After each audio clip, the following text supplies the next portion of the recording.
Ladies and gentlemen, the Caitlin Clark discourse continues. And it continues to be toxic. This comes after the 2024 Paris Olympics. Team USA women's basketball roster was announced per Shams last night. And this is the team. This is the team. A'ja Wilson, Brianna Stewart, Diana Taurasi, Alyssa Thomas, Brittany Griner, Nafisa Collier, Jewel Lloyd, Kelsey Plum, Jackie Young, Kalia Cooper, Sabrina Ionescu, and Chelsea Gray. Okay? So you might be asking, what is the problem? Where is Caitlin Clark? That is the problem that people have. And this is per Barstool Sports' Dave Portnoy. This is why he believes leaving Caitlin Clark out is dumb. All right, I'm at Saratoga Belmont Day, looking spectacular per usual, shoes, bang. But this is about Caitlin Clark being left off the Olympic team. How dumb are these women? How dumb? I don't know who's making the decision, Women's Olympic Committee, whatever it is. I don't care if you don't think Caitlin Clark, talent-wise, belongs on this team, even though she does put up 37 of 13, like the most points in the history of the league for a rookie. None of it matters. These women, and I love women. I'm a pro-woman guy. Women. Stephen A. Smith preface. I love women. I love them all. I got one at home. Head ass. What the fuck? Guy. They complain Yo. and they cry about equal rights, equal wages, blah, blah, blah, blah. Hey, dummies. For the first time, like in the history of basketball, you have arguably a player who is the most popular player in the world. Like, you could argue right now, Caitlin Clark is the most talked about, discussed, most popular, most puts asses in the seats, single basketball player in the world. You could argue that. Yeah, you could say maybe LeBron, Luka, whatever you want, but you can argue it. And you leave her off the Olympics team, it's not only a showcase for her, it's for the sport and the other WNBA players who are on this team. How dumb, how brain dead, how idiotic do the people running this thing have to be? It was one thing after another with her. How I at the business part of my brain is like, these people, and maybe it's a guy who did, whoever it is, I don't ever want to hear you complain about flying commercial or not getting salaries or this, that. You're too dumb. You're too dumb. Oh, wow. You have a cash cow. This can bring the Olympic basketball, women's basketball will be like the number one thing people watch with Caitlin Clark. As it is, I'd rather watch grass grow. I'd rather watch paint dry. I'd rather watch dirt just be moved around. Because Caitlin Clark's not on the team. If she's there, it's appointment TV. You people, whoever did this, honestly, hey, take... That's such a bad argument. Because if your whole argument is this is a chance for women's basketball to grow, all right, but it sounds like you're only going to watch Caitlin Clark anyways, and you're not really watching women's basketball for women's basketball. You're just watching Caitlin Clark at that point. I personally feel like. But nevertheless, there's a lot to talk about here. Let me just give y'all my initial reaction to this. My initial reaction to seeing this is, oh my goodness, the timeline's about to go crazy, which it already has. And number two, I mean, it made sense.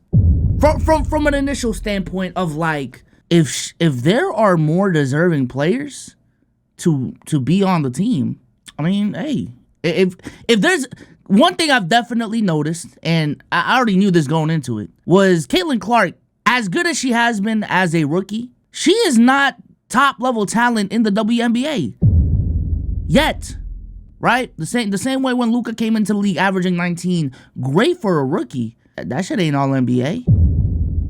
There's still, a Bradley Beal out there giving you 25. And, Bradley Beal might not be better in the next year, but right now, if we're picking all-star teams, I don't give a fuck how much traction Victor Wembanyama is going to bring. I don't give a fuck how much traction Luka Doncic is going to bring to the all-star game. If Bam Adebayo played better so far than Victor Wembanyama leading up to the all-star game, give the spot to Bam. Give the spot to whoever. Give the spot to Dame. Give the spot to Jalen Brunson. Give the spot to Domantas Sabonis. Give it to the more deserving player. And another factor that I thought of as well is Caitlin Clark has not had a break in a very long time. I don't know exactly when the Olympics are going to start, but from my understanding, she just went through a whole college basketball season at Iowa, her senior year, all the way to the national championship game, right? All the way to the national championship game. 2 weeks later, she got drafted by the WNBA. And 2 to 3 weeks after that, she is now playing WNBA games. We're now 10 to 11 games into her season, and she has already had one of the most grueling schedules so far. Like, everyone's been talking about, damn, yo, how much are the Fever playing? You know, so I genuinely think, honestly, the worst thing that can happen at this point is for Caitlin Clark to suffer, knock on wood, like, you know, a injury that'll sideline her for an extended period of time. And with the way she's been playing, she needs a rest. She needs her rest. She needs that time off. That's what I initially thought. And I just want to bring up a couple of other points that the timeline has brought up as well. In terms of snubs, if we're talking about snubs, the real snub is actually Arike from the Dallas Wings, because let me pull up her stats. I think she's averaging like 25 or some shit, maybe even 30. Yeah, this season she's averaging 27 points, 5 assists, 4 rebounds. Efficiency ain't there. But nevertheless, like, there are other names you can look towards in terms of being snubbed before you look at a Caitlin Clark. You know what I'm saying? Ahmed said the same thing. Caitlin Clark been playing basketball since November. I don't think she got time off between the end of the college season and the start of the WNBA season. She's going to need that 1 month break during the Olympics. Plus, the women's team has won gold every year since 1996. They'll be fine. And let's go ahead and move on to this quote right here from NBA Central, which I do think throws a little bit of a wrench in this discussion. Because, again, initially I was for just, hey, if she don't deserve it because of her play, she don't deserve it because of her play. You know what I'm saying? Like, it's cool. It's fine. There's no need to overreact. But then NBA Central tweets this out.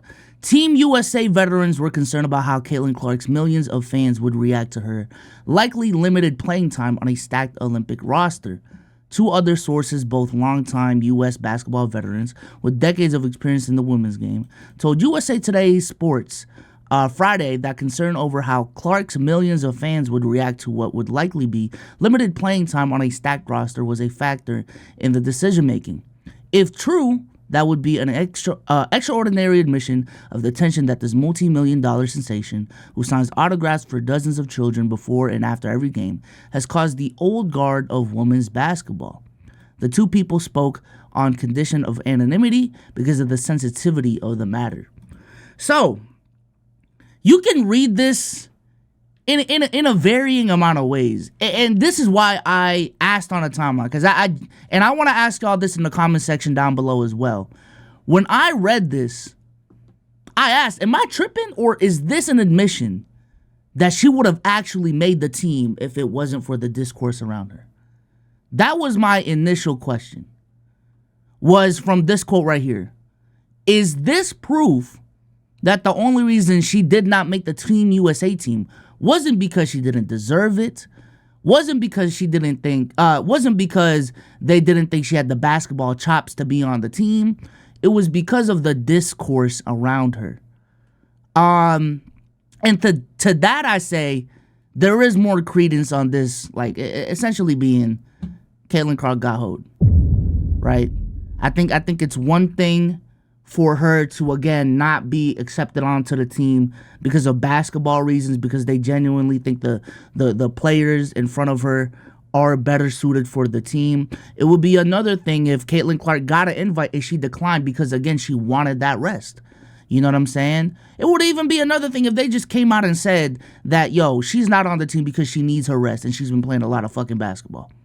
But to say that essentially they're afraid of the conversation around what the conversation would be around the team and how toxic the conversation would be if they just gave her the spot, I think that is the mistake right there. But then I thought a little bit further, and the more and more I think about it, honestly, I don't think this is a decision that they made just in a matter of a split second. Obviously, this is a pretty important decision, and, you know, I'm going to give them the benefit of the doubt and say, all right, they spent some time thinking on this decision. And also with tweets like this coming out from Dave Portnoy, I'm honestly kind of understanding now exactly where they're coming from in terms of the toxic conversations continuing in the summer. You know what I'm saying? Obviously, there's going to be a lot of attention on the team if Caitlin Clark was on the team. And if you're a person that believes all publicity is good publicity, then, you know, that's fine. I believe that a majority of publicity is good publicity, but there's certain things that, you know, you don't really need to force it. And if this is the conversation right here where people think Caitlin Clark should be on the team just because of the eye she's drawing to the sport, I truly do believe, like, the concern that they have is a legitimate concern. If this is the reaction for her just not making the team, imagine if she made the team and then she was only getting 3, 4, 5 minutes a game. Like, the madness and the complaining would not stop unless she's legitimately starting for the team, which I truly don't believe that she's earned. You know, or getting like 6-man treatment on the team. If this is how we're going, if this is just a conversation about, yo, Caitlin Clark, such a big superstar, give her all the opportunities that she can get, I get where the frustration is coming from, you know, veteran women's basketball players in terms of, yo, listen, she is bringing a lot to the game. Yo, listen, she is bringing a lot of attention to the game, but we cannot also just let her cut the line just for the sake of cutting the line, you know? Which is fair. Which is honestly a fair point. I'm just saying the conversation feels like a pretty big disservice in terms of how much women's basketball has grown over the last year or two, to the point where I truly feel as if it is not as Caitlin Clark reliant as a lot of people are making it out to be. It's just annoying that after her unarguably best game of her young career so far, we couldn't even have like 12 hours to just talking about her game, just talking about basketball and how she's starting to get better. In a matter of 12 hours, we're already back to talking about unfair treatment. We're already talking about the blame game, the toxic conversations, and all of this bullshit. Now, if it was me, I would have gave her the 12th spot. I can't lie. I would have gave her the 12th spot. I do think having CC on the team would have been a great opportunity to get more eyes onto the sport, onto the game. And I am a believer, at least in this instance, that like more media, more attention is a net positive for the sport. But all I'm saying is I do get where the decision is coming from. And I also understand the continued frustration when it comes to her, because it seems like at every single point, you know, there's a certain side of people that just want everything to be given to her, even though she hasn't necessarily earned it. And in this instance, if we're just talking pure hoops, she hasn't earned it. Like, y'all are literally all admitting to the fact that you guys aren't bringing her in for basketball reasons. You are bringing her in for entertainment purposes. But with that being said, let me know what y'all think in the comment section down below. And I'm out, man. Peace.